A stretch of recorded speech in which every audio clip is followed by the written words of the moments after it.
कभी कभी नोटिस किया है कि दुनिया में टैलेंट कम फेल होता है, पर जो एवरेज एफर्ट है ना, वो ज्यादा फेल होता है। हाँ, ये एक बहुत बड़ी पहेली है और लगता है कि हर कोई जो कुछ बड़ा करना चाहता है वो इस पहेली में फंस जाता है। बिल्कुल।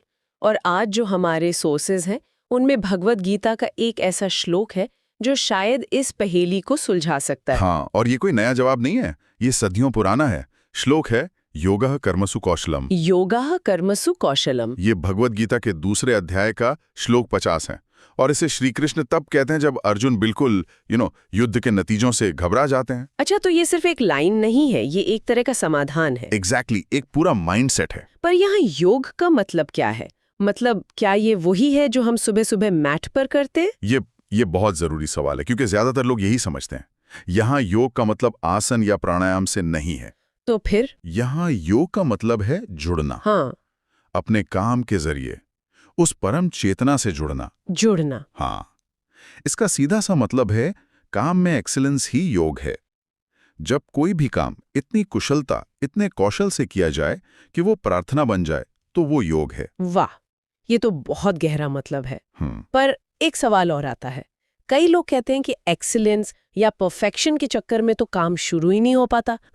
सही नस पकड़ी आपने। पर परफेक्शनिज्म और कौशल में फर्क है। क्या फर्क है? परफेक्शनिज्म आता है डर से, लोग क्या कहेंगे अगर ये बेस्ट नहीं हुआ तो। लेकिन कौशल या एक्सीलेंस वो आता है काम के प्रति प्यार से। अच्छा। ये रिजल्ट के बारे में है ही नहीं, ये प्रोसेस में अपना 100% देने के बारे में है। कृष्ण ये नहीं कह रहे कि गलती मत करो, वो कह रहे हैं कि अपनी तरफ से बेस्ट तरीके से करो। समझ गए। तो मतलब फोकस प्रोसेस पर है, आउटकम पर नहीं। ये आजकल के कंटेंट क्रिएशन वाली बात पर बिल्कुल सटीक बैठता है। कैसे? हजारों लोग वीडियो बनाते हैं पर वायरल कुछ ही होते हैं। शायद इसलिए क्योंकि कुछ लोग सिर्फ कर रहे हैं और कुछ कौशल से कर रहे हैं। बिल्कुल। और ये सिर्फ नए जमाने के करियर पर नहीं, सोर्सेज में तो हर पहलू से उदाहरण है।